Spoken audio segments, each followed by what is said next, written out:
ISL এর second week complete এবং second উইকের শেষে জাস্ট 4টে টিম রয়েছে, তারা 2-2 করতে পেরেছে এবং মোটামুটি সেই 4টে টিমের মধ্যে থেকে কলকাতার দুই প্রধান তাদের দাদাগিরি ডেফিনেটলি চলছে।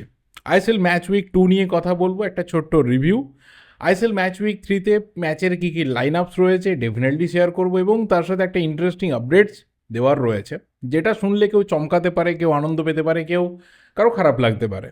কার কী হবে সেটা তার ব্যাপার। প্রথমে যেটা বলবো সেটা হচ্ছে ওই আপডেটটা, সেটা হলো যে এআইএফএফ এর তরফ থেকে সমস্ত আইএসএল ক্লাবকে, মানে এসসি দিল্লি এবং এফসি গোয়া, এই দুটো ক্লাব বাদ দিয়ে বাকি 12টা আইএসএল ক্লাবকে চিঠি পাঠানো হয়েছে, মেল মারফত চিঠি পাঠানো হয়েছে এবং তাদের কাছে জানতে চাওয়া হয়েছে যে চার্চিল ব্রাদার্সের যে ইনক্লুশন আইএসএল এই সিজনে 2025-26 সেটা নিয়ে তাদের কি মতামত।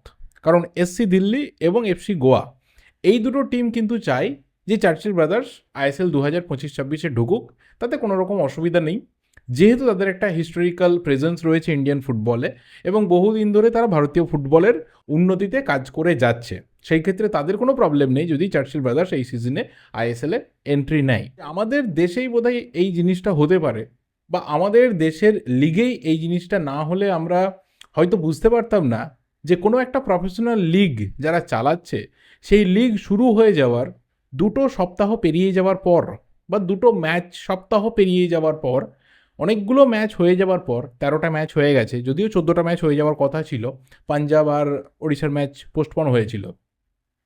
13টা ম্যাচ হয়ে যাওয়ার পর যারা লিগ চালাচ্ছে তাদের মনে হচ্ছে যে আরও একটা টিম তারা এন্ট্রি নেওয়ার মতো জায়গাতে রয়েছে, তাদের এন্ট্রি দেওয়া দরকার। 1 নম্বর, এটা আমাদের দেশে বলেই সম্ভব, এই ভাবনা চিন্তাতে আসাটাই আমাদের দেশ বলে হয়তো সম্ভব, এতটাই আমরা ফুটবলে আনপ্রফেশনাল। 1 নম্বর। 2 নম্বর হচ্ছে একটা সেকশন অফ পিপল তারা মনে করতে শুরু করেছিল যে এফএসডিএল নয়, যদি এআইএফএফ আমাদের এখানে টপ টিয়ার লিগ চালাই, মানে ইন্ডিয়ান সুপার লিগকে চালাই, তাহলে সেটাই ভালো হবে, সেখানে সব রকম ফেয়ার হবে এবং সেই চালানোর মাধ্যমে আবারও ইন্ডিয়ান ফুটবল একটা প্রপার রাস্তাতে ফিরে আসবে। তারা আজকে কী রিয়াকশন দেবে সেটা আমার অন্তত পক্ষে পার্সোনালি জানার খুব ইচ্ছে। আমার কাছে ভীষণভাবে অযৌক্তিক, আমার কাছে ভীষণভাবে নিন্দনীয় এবং আমার কাছে পার্সোনালি ভীষণভাবে এই ব্যাপারটা শকিং যে আমাদের দেশে 2 ম্যাচ উইক হয়ে যাওয়ার পর এই ধরনের ঘটনা ঘটছে। তোমাদের কি রিয়াকশন এই বিষয়টা জানার পর অবশ্যই কিন্তু কমেন্ট করে জানিও। এরপর আসবো আইএসএল ম্যাচ উইক 3তে পরপর ম্যাচের কী কী লাইন আপ রয়েছে সেইগুলো নিয়ে। 26 তারিখ থেকে রিজিউম হচ্ছে, আগামীকাল থেকে গোয়ার সাথে এসসি দিল্লির ম্যাচ রয়েছে। 27 তারিখে 2 ম্যাচ রয়েছে, বিকালে নামবে ইস্টবেঙ্গল জামশেদপুর, সন্ধ্যাবেলায় নামবে বেঙ্গালুরু আর পাঞ্জাব এফসি।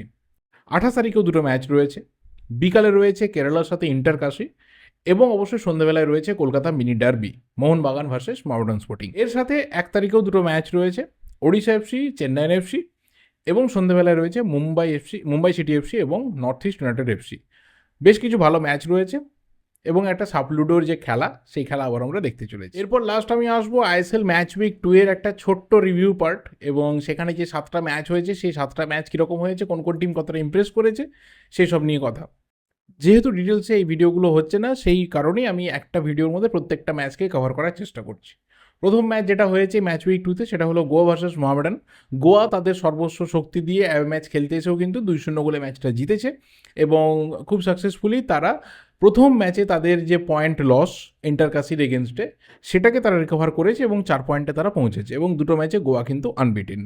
দ্বিতীয় যে ম্যাচটা হয়েছে সেখানে ইস্টবেঙ্গল হোস্ট করেছিল এসসি দিল্লিকে, তার ডিটেলড রিভিউ কিন্তু বং পিএনপিসিতে রয়েছে, অবশ্যই চেক আউট করো। যদি ছোটো করে বলি তাহলে অবশ্যই ইস্টবেঙ্গল কিন্তু একটা ডমিনেটিং পারফরমেন্স রেখেছিল, 1 গোলে পিছিয়ে পড়ার পরে কিন্তু 4টে গোল করেছে এবং ইউসুফ এজাজারির যে অসাধারণ ফর্ম সেটা কন্টিনিউ হচ্ছে, মিগুয়েল ফিগুয়েরার যে ফর্ম সেটা কন্টিনিউ হচ্ছে, এবং আবারও আমরা নতুনভাবে নতুন অবতারে আমরা এডমুন্ড লালরেন্ডিকাকে সেই ম্যাচেও দেখেছিলাম অ্যাজ অ্যান অ্যাটাকিং মিডফিল্ডার খেলতে এবং অবশ্যই বেশ কিছু চান্স ক্রিয়েট করতে এবং একটা অসাধারণ গোল করতে। আর তার পাশাপাশি অবশ্যই বলতে হবে যে ইস্টবেঙ্গল এই ম্যাচ জেতার ফলে গোল ডিফারেন্সকে যেমন বাড়িয়েছে, ঠিক তেমনই কিন্তু পয়েন্ট টেবিলে নিজেদের টপ পজিশন সেটাকে কিন্তু অবশ্যই ধরে রেখেছে। এরপরে বলতে হবে যে ম্যাচ হয়েছে সেটা হলো জামশেদপুরের সাথে পাঞ্জাব এফসি। একইভাবে জামশেদপুরও তারাও 2 ম্যাচে 6 পয়েন্ট এবং তারা পাঞ্জাবকে হারিয়েছে, যদিও পাঞ্জাব যথেষ্ট হাই প্রেসিং ফুটবল খেলেছিল, কিন্তু জামশেদপুরের ডিফেন্স এতটাই স্ট্রং যে পাঞ্জাব সেইভাবে কোনো গোলমুখ ওপেন করতে পারেনি। র্যাদার জামশেদপুর 1 গোলে ম্যাচ জিতে যায় যায় ভিনসি ব্যারোটার করা একমাত্র গোলে, এবং সেখান থেকেই জামশেদপুর কিন্তু পরপর 2 ম্যাচে 6 পয়েন্ট পেয়ে এবং গোল না খেয়ে তারাও কিন্তু একইভাবে আনবিটিন রয়েছে এবং একটা ভালো রান তারা স্টার্ট করেছে। এর পরের ম্যাচটা হয়েছিল Bengaluru FC versus north east United FC. সেখানে বেঙ্গালুরু কিন্তু ঘরের মাঠে ম্যাচ ড্র করেছে নর্থ ইস্টের সাথে। বেঙ্গালুরু প্রথমে এগিয়ে যায়, কিন্তু তারপর নর্থ ইস্টের গোল এবং লালরিনজুয়ালা লালভিয়াকনিয়া, যে এতদিন ধরে আই লিগে তার দাদাগিরি দেখাচ্ছিল, ব্যাক টু ব্যাক দুটো সিজনে টপ স্কোরার হয়েছিল এবং টপ স্কোরিংয়ের নিরিখে সে একটা সময় সুনীল ছেত্রী এবং মোহাম্মদ রফির যে এক সিজনে ম্যাক্সিমাম গোল করার রেকর্ড, সেটাকে ধরে ফেলেছিল এবং রেকর্ড তৈরি করেছিল। তো সেই লালরিনজুয়ালা লালভিয়াকনিয়া, যে একটা সময় কিন্তু মোহনবাগানেও এসেছিল ট্রায়াল দিতে, যদিও কিছু মেডিকেল প্রবলেমের জন্য তার সেই সিগনেচার কমপ্লিট হয়নি, তারপর সে নর্থ ইস্টে সই করে এবং মোটামুটি তার একটা আবারও নতুন জার্নি আমরা এই সিজন থেকে দেখতে শুরু করছি এবং একটা অসাধারণ গোল করেছিল। যারা সেই গোলটাকে লাইভ দেখেছিল তারা বুঝতে পেরেছে যে কী লেভেলের একটা গোল হয়েছে, এবং এই ধরনের স্ট্রাইকাররা যত বেশি করে উঠে আসবে তত বেশি আমাদের ভারতীয় ফুটবলের জন্য ডেফিনেটলি ভালো। এবং বেঙ্গালুরু এফসি তাদের সর্বস্ব শক্তি দিয়েও কিন্তু এই ম্যাচ তারা জিততে পারেনি। অ্যান্ড নতুন প্লেয়ার তারা যাকে নিয়ে এসেছে সেই প্লেয়ার গোল করেছে ব্রায়ান স্যাঞ্চেজ, বাট স্টিল এই ম্যাচ কিন্তু বেঙ্গালুরু ড্র করেছে এবং বেঙ্গালুরু প্রথম ম্যাচে 3 পয়েন্ট পাওয়ার পর যে ছন্দে ছিল সেখান থেকে একটু তারা আঘাত পেয়েছে। দেখা যাক পরবর্তী ম্যাচে তারা কামব্যাক করতে পারে কিনা। এর পরের ম্যাচটা হয়েছে Mumbai city versus Kerala Blasters. Mumbai তাদের উইনিং যে স্টিন্ট রয়েছে সেটাকে কন্টিনিউ রেখেছে, লালিয়ানজুয়ালা ছাংতে একটা দারুণ গোল করেছে এবং সবথেকে বড় কথা কেরালা ব্লাস্টার্স তারা তাদের ঘরের মাঠে হেরেছে। কপালটাই খারাপ, মানে প্রথম দুটো ম্যাচ যদি দুটো চ্যাম্পিয়ন টিমের এগেনস্টে পড়ে যায়, রেজাল্ট এরকমই হওয়ার কথা। এর পরের ম্যাচটা হয়েছে অবশ্যই মোহনবাগানের সাথে চেন্নাইন এফসি। একইভাবে মোহনবাগানও কিন্তু এই ম্যাচটা একটা প্রপার ডমিনেশন জারি রেখেছিল চেন্নাইন এফসির ওপর এবং প্রায় এক পেশে একটা খেলা হয়েছিল, যার ডিটেল রিভিউ কিন্তু মং পিএনপিসিতে রয়েছে। সেই ম্যাচ মোহনবাগান 2-0 গোলে জিতে এবং অবশ্যই দিমিত্রিয়স পেত্রাতস তার একটা অসাধারণ কামব্যাক প্রায় বলা চলে আমরা এই ম্যাচ থেকে দেখেছি। অ্যান্ড একটা অসাধারণ পাস আমরা অনিরুদ্ধ পার পা থেকে দেখেছি, একটা সুন্দর প্রায় হাফ চান্সকে ফুল চান্সে কনভার্ট করে গোল যেই ম্যাকলারেনের পা থেকে দেখেছি।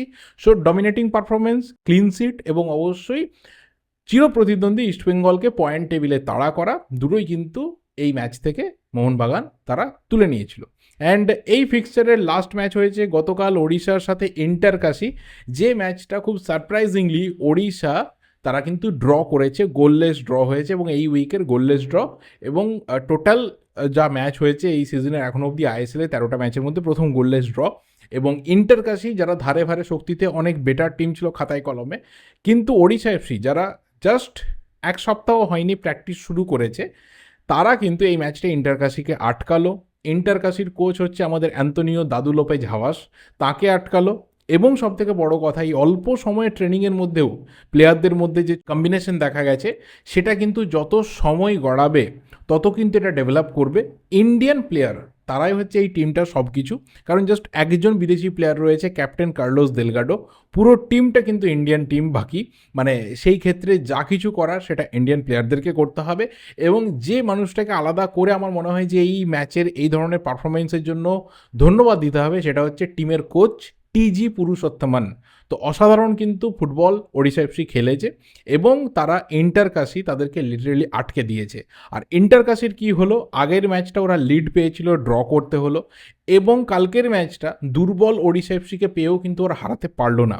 তো যতটা ভালো পারফরমেন্সের শুরু ওদের থেকে এক্সপেক্টেড ছিল সেটা কিন্তু ইন্টারকাশি করতে পারলো না। হয়তো প্রথম দুটো ম্যাচে ওরা আনবিটেন, দুটো ম্যাচই ড্র করেছে, বাট স্টিল দুটো ম্যাচ থেকে কিন্তু ওরা ম্যাক্সিমাম পজিটিভ পয়েন্টসই তুলে আনতে পারতো, সেটা কিন্তু অবশ্যই ইন্টারকাশি পারলো না। ইন্টারকাশির এই জার্নি কতদূর অবধি ভালোভাবে এগোয় সেটাও আমরা দেখব। বাকি টিমগুলো সবার জন্যই আমার তরফ থেকে শুভেচ্ছা বার্তা থাকলো।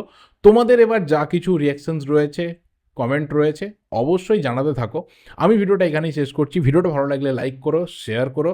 দেখা হবে পরের ভিডিওতে। টিল দেন, যদি চ্যানেলে নতুন হও তাহলে অবশ্যই চ্যানেলটা সাবস্ক্রাইব করে বেল নোটিফিকেশন আইকনটা প্রেস করে রেখো। Thank you, good bye and good night.